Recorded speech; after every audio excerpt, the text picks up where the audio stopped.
Broadcasting System presents a thrilling new adventure series starring Dick Powell.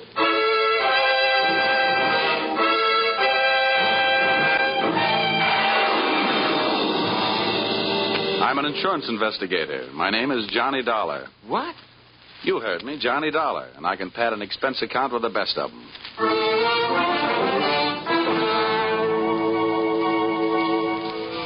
Yep, I'm a freelance insurance investigator, and I live in Hartford, Connecticut. At least that's where I pay rent.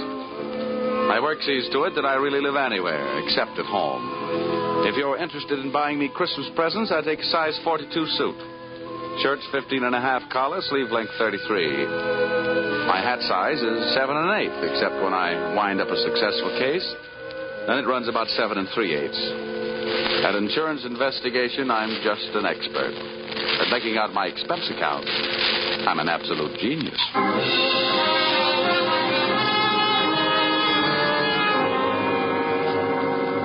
Expense account, submitted by investigator Johnny Dollar to Home Office, East Coast Underwriters, Terminal Building, Hartford, Connecticut. Attention, Austin Farnsworth, General Manager. The following is an accounting of my expenditures in the investigation of Milford Brooks III for your company. Expense account item 1. Cab fare to your office in answer to your original call, 75 cents. Tip to driver, $1. Expense account item 2. Shoe shine, 25 cents. You'll remember I got my shoes scuffed when I unsuspectingly walked into your private office. Milford! No, you must not, my boy. Dollar! Get away from that window. Don't jump. No, you don't. Let go of me. Let go of me, you fool. No. There are better ways of making a big splash in life. Get away, you... Well, nice try, Sonny. Now pay attention to teacher. Didn't know I had it in me. Oh, goodness gracious, Dollar. Did you have to hit him so hard? I hope you haven't killed him. He isn't too strong, you know. Don't worry. There. Oh. Now, Mr. Farnsworth, would you mind telling me on whose head have I the dubious pleasure to be sitting? That, sir, is Milford Brooks III. His policy with his company is in the amount of $2 million. Wow. Yes. And the boy seems bent on committing suicide. Dollar, I want you to stop him. What do you want me to do? Threaten him with death? Anything. The conditions of his policy are such that we would be forced to meet with a claim in the event of his suicide. Oh, I say, Dollar, sitting on his head that way, aren't you in danger of smothering the boy? Smothering him doesn't worry me, but these crew haircuts don't make very comfortable cushions. I'll move down a little. Now, there. Okay. So far, I know this kid is insured for $2 million and that his policy pays off on suicide. What else? 1/2 hour ago, Milford Brooks walked into this office and changed the beneficiary in his policy. Then, sir, he proceeded to demand, not request, mind you, but demand a loan of $500,000. Quite a touch. When I explained to him that there were no provisions for a loan in his policy, he threatened suicide. Which would cost you $2 million. So all we have to do is keep him alive, huh? And he's managed to make that no small problem. His choice of a new beneficiary is downright frightening. One of the most notorious gamblers in the East. His name is Hatcher, Harold Hatcher. Ouch. Oh, do you know him? Sure. That kid's been a post office pinup boy for a lot of years. Well, that's the situation. I'm engaging you to protect Milford Brooks' future. Dollar, I want you to protect the boy. Give him something to live for. You know, an interest in life. An interest in life? Well, let's see.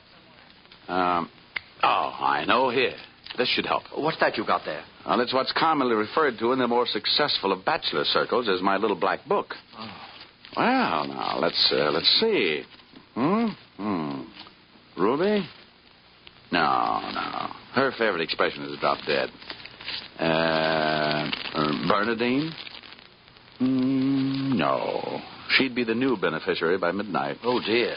Now, here's the one, Butter. Say, Farnsworth, would you mind passing me that phone? The one with the long cord? Oh, no. Lie still, Buster. My little friend here is showing signs of life. Here you are. Maybe you should let him breathe a bit more. Don't worry. He'll be all right. Hello. Oh, hello. I want to call New York. Yeah. Hudson, 24292. Dollar, you're not thinking of taking this boy to New York, are you? Well, I'm going there myself. You want me to keep an eye on him, don't you? Now, don't fret, Farnsworth. All is not lost. You do worry me, sitting on his chest that way. Hello? Hello, Butter? This is Johnny. Yeah, I'll be in town tonight. I want to see you. And look, here's what I want you to do. Yes, it's all right to say over the telephone. Yeah, I want you to reserve a table at the hatchery in my name for 10 o'clock tonight. Will you do that? Okay. I'll see you at your apartment in a few hours. But, honey, I can't make it any earlier. I'm sitting up on a sick friend.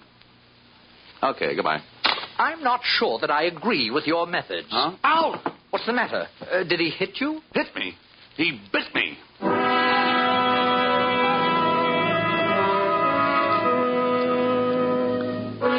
Expense account, item 3. Liquor, $18. Keeping Milford Brooks III peaceful seemed to be the immediate problem, and a bottle of rare old brandy seemed to be the immediate answer. I poured most of it into him, and by the time he started to tick again, he'd gone through the unusual process of going to sleep sober and waking up enchanted. I loaded him into my car, and we headed for New York.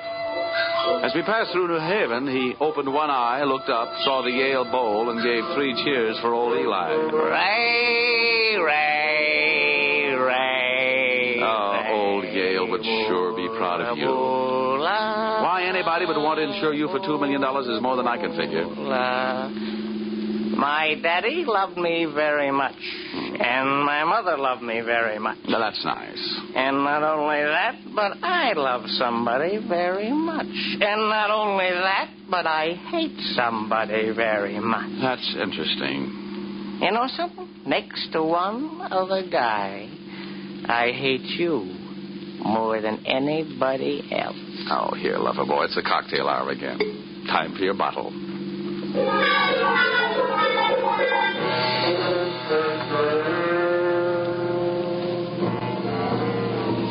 Rolling along the Merritt Parkway, I felt very much alone with my thoughts. And believe me, they weren't very pleasant company.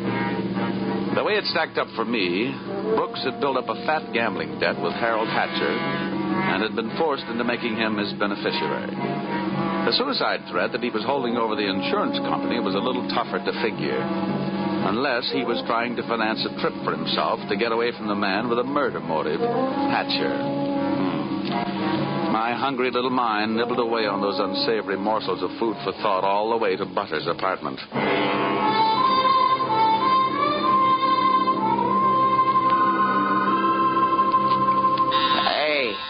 Hey, where are you taking me?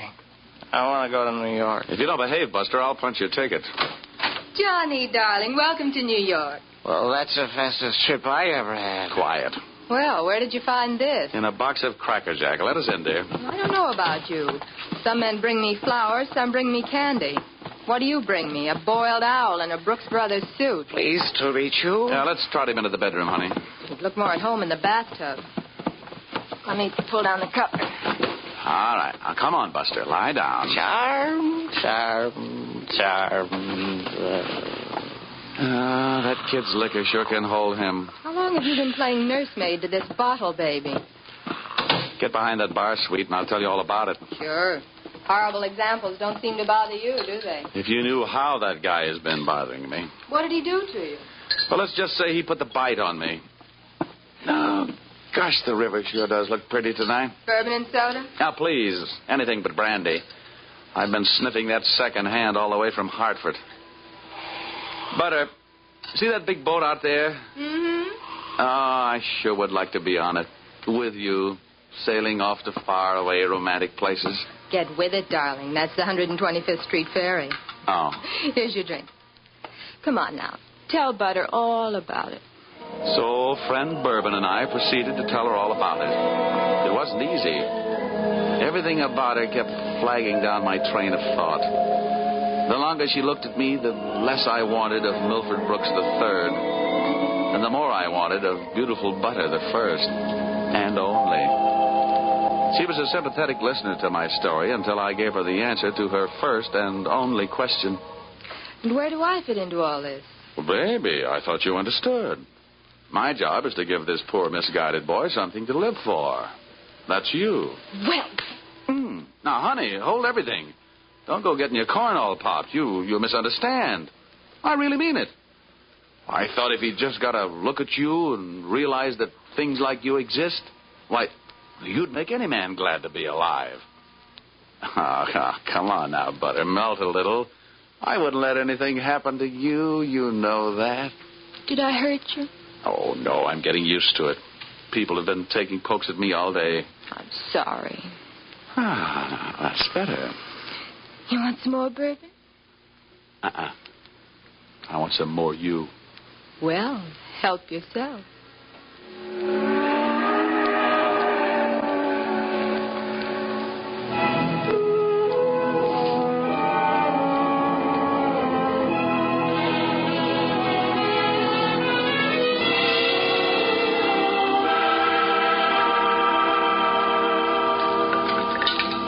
Honey, it's getting late. Let's make this the last drink. What time is it?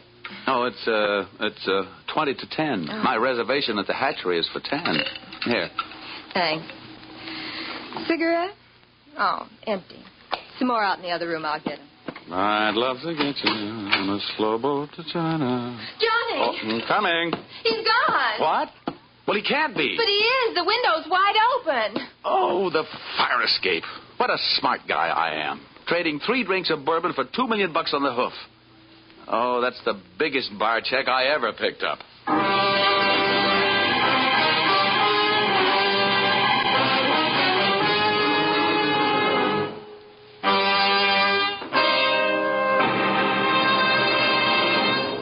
That's a big bar check for anyone to pick up. As a matter of fact, it's a bigger bar check than you've ever heard of anyone picking up before. And that should give you an idea of what to expect in the second act as you follow this new CBS series starring Dick Powell in the title role, yours truly, Johnny Dollar.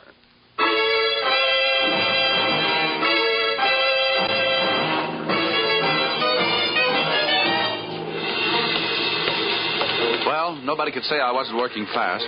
I'd only been in town for an hour, and I'd already succeeded in losing Milford Brooks III. I spent another hour of his all-too-short life expectancy unsuccessfully shaking down the neighborhood for him. And then, feeling very much like a bloodhound that had flunked his sniffing exam, I went back to Butter's apartment.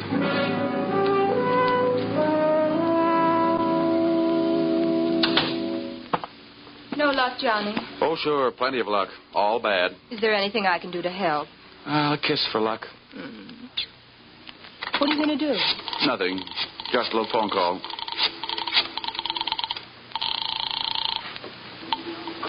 Police headquarters. This is Johnny Dollar. Give me missing persons. Any particular one? Don't be a wise guy. Lieutenant Fisher. Yes, sir. Lieutenant Fisher. Fisher, this is Johnny Dollar. Hello, Dollar. Who'd you lose? One man, my mind, and if I'm not careful, my professional reputation. The guy's name is Brooks, Milford III. Got anything on him? Hold on. All right. Oh, don't look at me like that. It wasn't all my fault.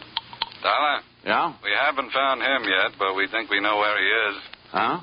The Hudson River. At 11:15 tonight, his top coat, complete with identification, was found taking a ride on the 125th Street ferry.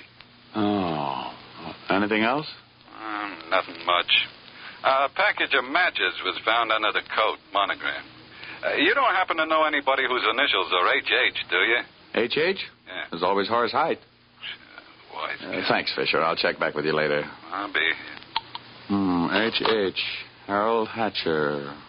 What are you mumbling about? Bad news? Looks like about $2 million worth. They found Milford's coat on the 125th Street ferry. You and your faraway romantic places. Very funny. I'll see you later, honey, and maybe about 11.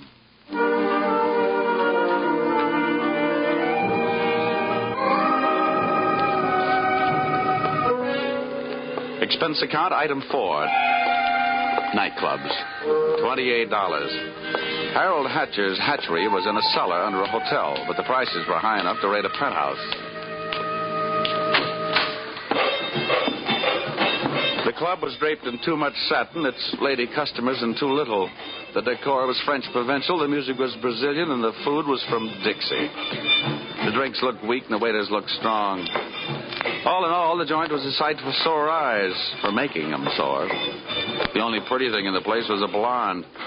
She came strolling up to my table, her hips unconsciously sending subtle little messages back to the rumba band. She opened her mouth, slid her tongue over her lower lip, and let a few warm, soft words slide out.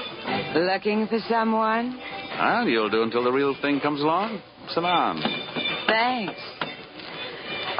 I won't have a drink. Well, I didn't ask you. My name is Janelle. Janelle? Wow, it's a nice name. I understand you were asking about Mr. Hatcher. Well, I asked if he was in. The waiter said he wasn't. Do you know him? More than somewhat. What do you want to see him about? A mutual friend, Milford Brooks. Uh-huh. I know most of the quiet-closed boys around here, so you want a cop. You don't look like the type that would be a society friend of the Brooks family, so what are you? I'll ignore that. Is Hatcher around? He might be. Then come on. Where's his office? The top of those stairs. Can I expect any trouble getting in? You won't have any trouble. How do you know? Because Harold sent me down here to look you over. Oh. I think you're all right. So, I've won myself the good housekeeping seal of approval, huh? Keeping house with you would meet with my approval. I ran for my life at a slow walk up the stairs. When I located the door to Hatcher's office, I knocked once and went in. Come on in. Thanks.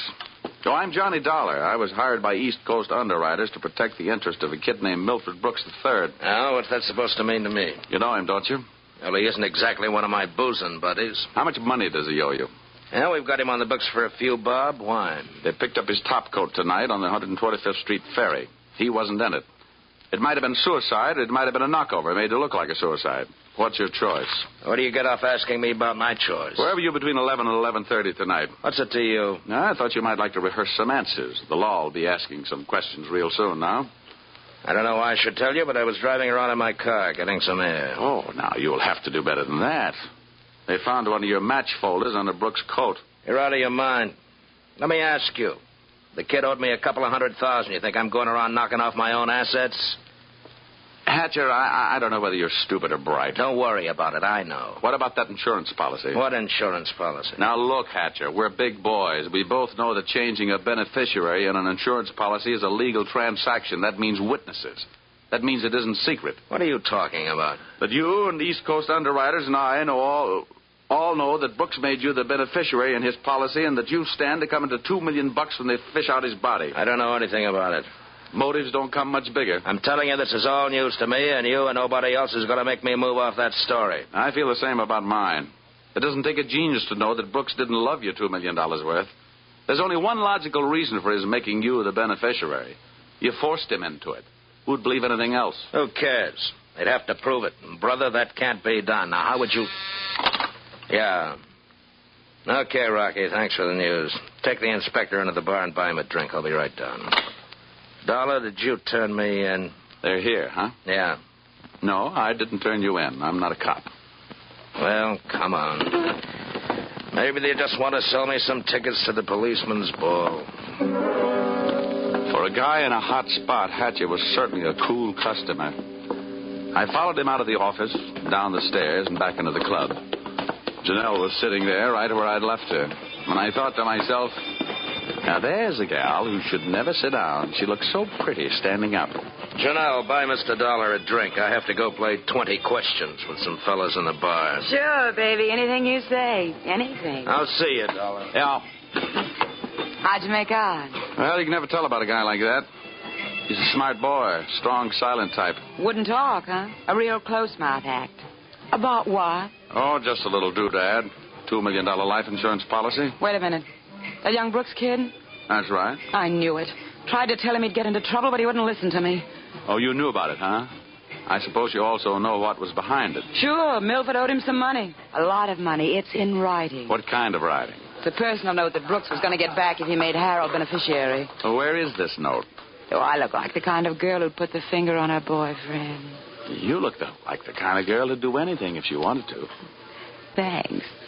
I'll give you a slight hint.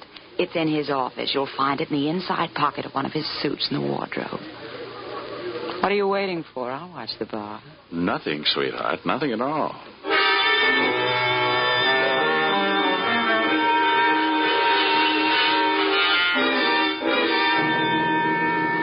Whatever reasons, Mr. Harold Hatcher's little female playmate was trying awful hard to send him up on a murder rap. And I was going to try awful hard not to let her down. Back in Hatcher's office, I found myself alone in a room with a telephone. And being a guy who can never resist a free call, I unleashed the magic wonders of the AT&T. This better be you, Johnny Dollar. Shh, quiet, Butter. I've only got a few seconds. Seems that's all you ever have for me. Now, if you Now, look, think that Angel, just another hour. I'll get you a nice present. I don't care if you're another century. And as for presents, the last one you brought me was a drunk, and you even let him get away from me. Good night.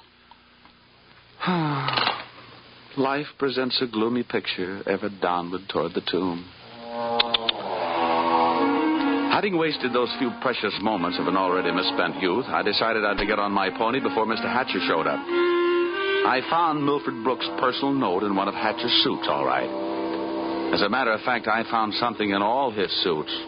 A great big glimmer of light. Expense account, item 5. Taxi fare, $10. I left the office in a hurry, Janelle at her table and Hatcher at his bar. I got out of the club and into a taxi parked a half block down the street. There, I waited until my favorite suspect left the hatchery and piled into another cab, and off we went. On a chase that would have made Ben Hur look like a plowing bee.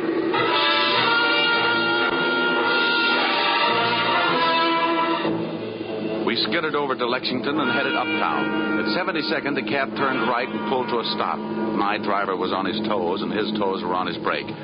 We stopped, too, half a block behind. You want us to wait, huh? No, here you are. Keep the change. Hey, thanks.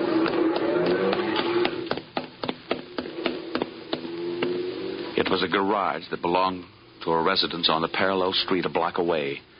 The living quarters upstairs were dark enough to look interesting. I indulged in a bit of genteel breaking and entering. Entering that old barn didn't take much breaking. I crept up the stairs. They sounded like they were left over from an old ghost story. And so did the first voice I heard when I stopped halfway up. We've got to be careful, especially about that Johnny Dollar. Are you sure he didn't follow you? That voice sounded awfully dry to be coming from a guy who supposedly had spent most of the night snoozing in the bottom of the Hudson River. It was Milford Brooks III. Get up on your feet, Brooks. But now, wait a minute. I started this thing slugging you, and I might as well finish it the same way. Leave him alone. Now, pull in the claws, Angel. And sit on his lap. You hard-footed. I'll kill you. Get off of me. Huh? I should have known better than to get mixed up with a low-class female like you. Why, you punk. Now, hold it. We've pushed the lady around enough, Brooks. Tell me to be careful, will you? Why didn't you think of that before you led him here? Wipe your nose, little boy. Now, don't you go getting fat-headed, gorgeous. I'm only interested in one thing. Saving the insurance company $2 million. And, Buster, I think you've done it for me. Dollar, This is insurance fraud. It has been ever since you put on that fake suicide attempt. Trying to extort $500,000 out of the company. Dollar, wait a minute. Now, come on. We're leaving. You heard him, Dollar. Harold. Hatcher. He said, wait a minute. He wants to talk. Yeah, everybody wants to get in on the act. How did you get here? When the police in this town think maybe a guy's jumped off a ferry boat and nobody's seen him do it, they check the counters on the turnstiles at each end. In the case of Brooks, as many people got off that boat as got on. Well, it makes sense. They'd hardly hold the guy because somebody lost a topcoat. How did you know we were here? You know me, baby. You never go any place I don't know about. Okay, Brooks, you felt like talking. Now I feel like listening. Get it up. Well, I don't know what you mean. I know what you mean, Hatcher. One, he gave you a big fat $2 million motive for murder. And two, he did his best to make it look like you did murder him with that broken-down match cover plant on the ferry boat. It's just that simple. And you, baby? Harold, please. You put him up to it, didn't you, you cheap little muscler? Trying to get rid of me, will you? No, Harold. Now, calm down, Hatcher. You don't need any gun around here. They're tame. Well, maybe I'm not. Since so many people have gone to so much trouble to hand me a nice, easy way to make $2 million, maybe I'll just go ahead and make it. I'll show these amateurs how these things are really done. Come on, Brooks. How'd you like to go for a nice, cool, half a ferry boat ride? No, Hatcher. No. Look, it's her fault. I'll give you anything you... You're wrong, sonny boy. You're going to give me everything. No. No. You can't. Let me out of here! Brooks bolted for the door. Hatcher snapped a shot at him. And I hit Hatcher with a do-or-die tackle from behind. The gun flew out of his hand. No, you don't. I beat him to it and swung it straight into his skull.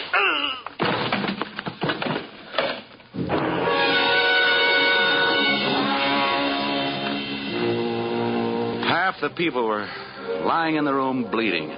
Brooks from gunshot, Hatcher from gun butt. And Janelle and I both stood there panting. But believe me, not for each other. We stood that way until the police arrived.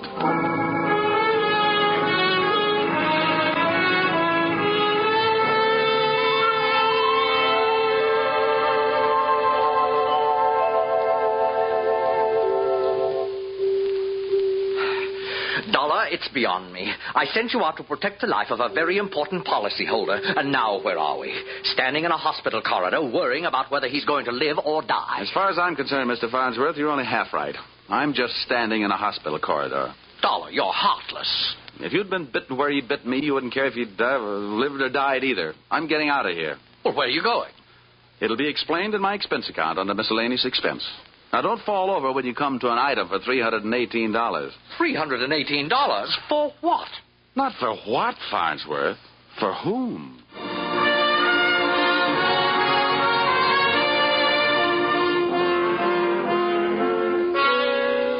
Expense account total. And it all adds up to a little matter of $1,182.23. Which you may say, Mr. Farnsworth, is a lot of money for one man to spend in 2 days. But you must bear in mind that the amount at stake was $2 million. And you know the price of steak these days. It might comfort you to know that I just returned from the hospital. Brooks was strong enough to make a full statement, which you will find enclosed. This in itself should prove sufficient to establish evidence of attempted fraud against your company, allowing you to immediately avoid his policy. It boils down to one sentence, to wit. Brooks and Janelle wanted to get rid of Hatcher so that they could live happily ever after. Knowing those two, they never had a chance. And oh, yes, that miscellaneous item, the one for $318, it was a bracelet for a certain party who made this special investigation for me very special. Oh, if you want a receipt for this item, I'll send you a lock of her hair. Yours, truly, Johnny Dollar.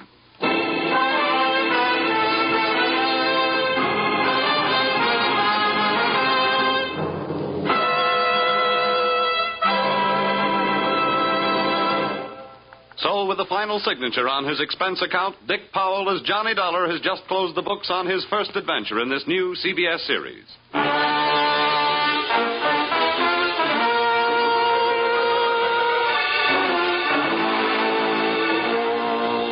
Be sure to tune in again next week when the expense account covers Special Investigation Singapore. Another unusual adventure starring Dick Powell in... Yours,